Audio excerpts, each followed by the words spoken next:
Hello. I've just come off reading the story, which frankly has really pissed me off. So I felt the need to respond to it while the thoughts are fresh in my mind. The issue is about police brutality.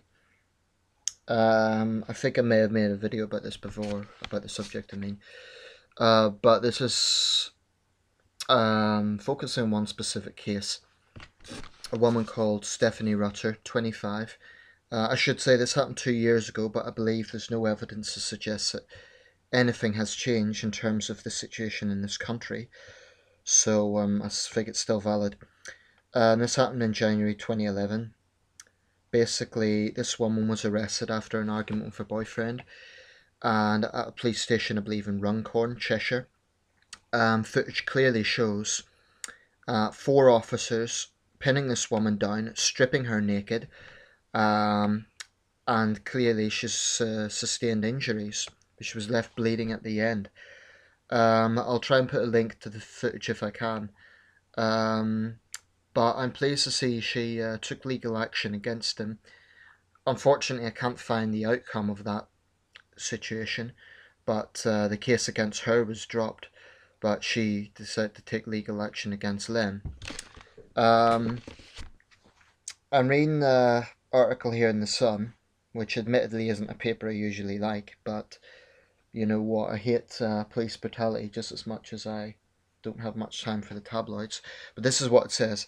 A spokesman for Cheshire Police said to date no complaint relating to excessive force or inappropriate conduct has been received by the individual concerned or from any of her representatives. Miss Rutter was charged with 3 counts of assaulting police. Upon her release from custody, Miss Rutter was given opportunity to make representations about any concerns she may have had relating to her treatment and welfare while in custody. He added that the full custody video was now the subject of an internal review and the matter is being referred to the IPCC. Now, some things to point out. First of all, the Independent Police Complaints Commission has recently been declared unfit for purpose. I believe there was a review into it by the prominent MP Keith Vaz, and the IPCC is supposed to be an independent body, but it's been declared unfit for purpose. That doesn't surprise me, given the sheer level of abuse that goes unpunished. But there's several points there that stand out. The Cheshire Police claim that an internal review was being conducted. Well, that's BS, because that's just opening the door for corruption. An internal review is never, ever going to produce justice, ever. Because the police simply do not have the moral code to correct their own mistakes. I really don't believe they do. Because if they did have that moral code, then the officers responsible there for this heinous act of abuse would have been arrested themselves, not put on desk duty as they always are. And this is yet another example. I'm sure I can find many cases since then and before then of police abusing their power. Now, if the woman was disruptive, why does it take 4 officers, including, I believe, 2 men? Well, no, I'll correct that. 3 women and 1 male. 4 officers, though, to restrain this woman. And why the hell do they have to strip her naked? There's a lot of very legitimate questions to be asked about this case. But you know, whatever the case is, let's play the devil's advocate and say for a second she was violent and she initiated the abuse or whatever. That still doesn't make any difference, because in that case you need a situation where both sides are heard. Now, at the moment, in cases of police abuse, it's very blatantly obvious that the police have the upper hand. Yes, it may be brought before a court, but there's many examples of police withholding evidence from the jury, and so-called internal reviews are just, they should be abolished completely, because that is just a recipe for corruption. There's absolutely no way any police force in this country is going to take abuse claims seriously. Or at least they're never ever going to hand over their own cops. They're never going to arrest their own people. It just won't happen. The most they're going to do is put them on desk duty. And the IPCC, it's better than nothing, but that needs to be reformed. I don't think it's fit for purpose, and I'm not convinced it's entirely independent. I know they say they are, but I'm not convinced of that. Or alternatively, if they are, then clearly they have very little power. This just it makes my blood boil to see these scumbags abuse their power, and that's how strongly I feel about it. To degrade this woman by stripping her and leaving her covered with blood, that must have been a terrifying experience. Um, and so what if she, if she was giving off verbals or whatever, they say she assaulted the officers, 4 officers on one person. That's just a disgusting, blatantly obvious case of abuse. I don't know what the outcome to that was. I tried Googling it. I tried finding what the outcome was. Unfortunately, I can't. But this is not an isolated case. There's many, many examples of police abusing their power in this way. My question is, if there is not corruption within the police, and if abuse is taken seriously, then why is it officers are never arrested? Why is it they're simply put on desk duty? Why is it internal reviews are allowed? Sorry, internal investigations. All those factors point to corruption. Now, if we lived in a fair country, then these claims of abuse would be taken the same as any other assault claims, i.e., the person or people accused of that would be arrested on suspicion of assault. And they would be given a trial like everyone else, charged with a criminal offence or accused of a criminal offence. This is just, it sickens me that there is one rule for the police and one rule for everyone else. But I'll tell you what is the main problem here. It's not the abuse itself, and it's not the double standards.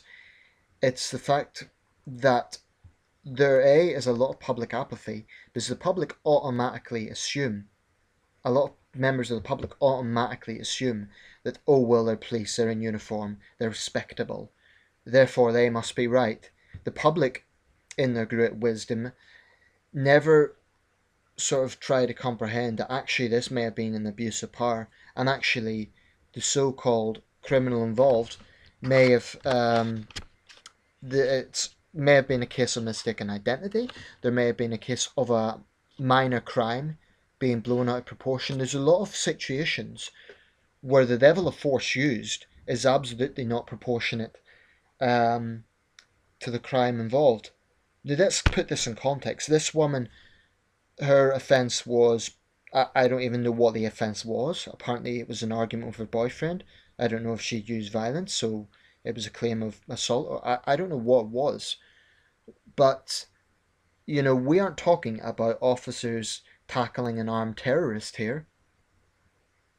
We're talking about a frightened young woman. It just makes my blood boil. The officers involved were gutless cards, thugs, and bullies. And they need to be... I do believe there's a culture within the police of complacency, because they know they're going to get special treatment. And just before that, I watched an audio tape of an officer clearly hurling racist abuse at a suspect, saying it makes no difference because you're in effing using the M word. There are many, many examples of this, and I suspect that the true number of cases are much higher because a lot of people are intimidated to come forward and report police abuse. Now, I'm not saying every officer is a bad person. I am not saying every single police officer is a corrupt thug. There are decent officers out there who are doing a tough job and just trying to get on with it. I accept that. I also accept that there are criminals who are total scum and who terrorise society, and obviously you want a police force that is going to take on criminals. But at the moment, we have far too many examples of this sort of thing happening. Far too many examples. And it isn't the abuse itself that is the problem, although that's bad. It's the fact that the system is absolutely corrupt. Because there is clearly one set of rules for the police and one set of rules for everyone else. And the most that is ever going to happen is these people are going to get a tap on the wrist I think that is shameful. I think it's an absolute disgrace. And we do have to. This is a serious threat to democracy. Actually, I wouldn't be surprised if we're going down a road where it becomes illegal to actually criticize the police. You know, that's not the situation at the moment, but we're going down a very dangerous road, where there seems to be a situation where the police think they can do whatever they want. I mean, look at the outcry over the Andrew Mitchell case, all because a Tory minister made a few unpolite comments to a few cops. Look at the amount of look at how much that's been taken out of proportion. Look at the noise that's been made over that. And yet there are far, far more serious examples of police abusing their powers against British civilians. In many cases, not dangerous criminals. This woman clearly is not a dangerous criminal. Her only offence may have been that she swore a bit. And the so-called assaults, I don't accept that at all. If anything, she was defending herself from 4 thugs. If the officers are innocent, let them have their day in court. Let them make their defence, you know? But at the moment, we have a situation where far too many police think they're above the law. Far too many police think they can do what they want. Far too many police think giving them a uniform gives them special privilege to do as they please. And frankly, there's some politicians that don't help the matter by enacting legislation that makes it, for example, a criminal offence to assault a police officer, and yet there's blatant double standards there, because police officers are allowed to assault members of the public. And so, you know, desk duty is not punishment. That's just BS. Desk duty. That anyone else accused of assault would be arrested, or at least held liable to arrest.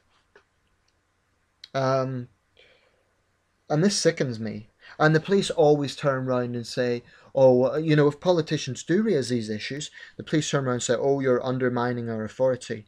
How bloody arrogant are these people? It is their responsibility to take a good look in the mirror and say, my message to decent police out there, my message to those police who actually aren't corrupt and actually do recognise that there's a problem here, and not just in this case, with many other cases, they need to speak out. But the problem is, quite often they're junior members who are not in a position to speak out. I've heard of female police officers who are a junior rank who simply cannot speak out against their superiors because there's a culture of bullying within the force against junior officers who do speak out. And not just women officers, there's junior male officers who are intimidated to speak out as well. So I believe the burden should be on superintendents to make sure their force is whiter than white. And any claims of abuse have to be taken seriously. And arrests have to be made. When a claim of abuse has been made, the officers responsible should be arrested, the same as anyone else. Now, I'm not so naive to think that's going to happen. That's what should happen. I don't believe it will. But seeing this just makes me absolutely, it infuriates me, because the Conservative Party, for the most part, pretty much backs it. There are some Tories, to be fair, who speak out against police abuse, but most Tories take the side of the police. We have a situation now where it's a free-way situation. You have the criminals, hardened criminals who terrorise society, police, and the public. Now, the public and the police should be on the same side, but this abuse of power is turning the public against the police, and with good cause. It's just a very depressing situation. We need some serious, serious reforms into just how corrupt the police are. And we need a situation that ensures that when police officers commit crime, i.e. common assault, they're treated just the same as anyone else guilty of that crime or accused of that crime. The situation right now is just reprehensible. And I do believe we need to, if we're going to name suspects, charge of crimes, then there shouldn't be double standards. In those cases, police officers should also be named and shamed. And this thing about desk duty is just disgusting. And I think it's evidence that the police are not willing to take the issue seriously. Not at all. So shame on these police. Shame on these cards.